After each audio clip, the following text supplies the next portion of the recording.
Искам да си представиш, че ти подаряват кола.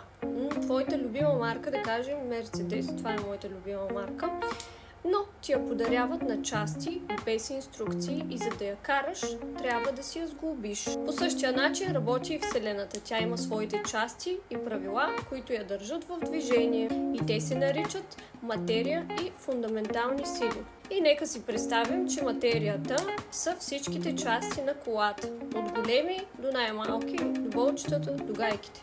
Така, най-малката частица в Вселената е атома. Ако разглобим и атома, ще видим, че там има още по-малки частици, които се наричат протони, неутрони и електрони.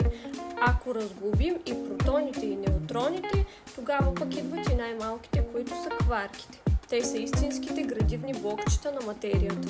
И сега към фундаменталните сили. Представи си, че наредиш едно до друго частите на Мерцедеса и така тя ще тръгне ли?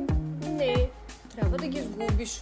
Затова ти трябват правила. Как се сглобява, как работи двигателя и така нататък. Фундаменталните сили са 4. Гравитация, електромагнетизъм, силно и слабо взаимодействие. Предполагам, че всички знаете, гравитацията държи нас на Земята, така държи и колелата на път. Електромагнетизма ако го нямаше него, то тогава колата нямаше да има електроника, фарове и така нататък. Слабото взаимодействие е като тайния механизъм на хибридните двигатели. И накрая силното взаимодействие това си е двигателя на колата. Без него нищо не работи. Това е лепилото, което държи кварките, за да може да се образува атома. Надявам се, че всички сте разбрали днешния урок по физика, така че ако е така, последвайте ме за още такива видеа.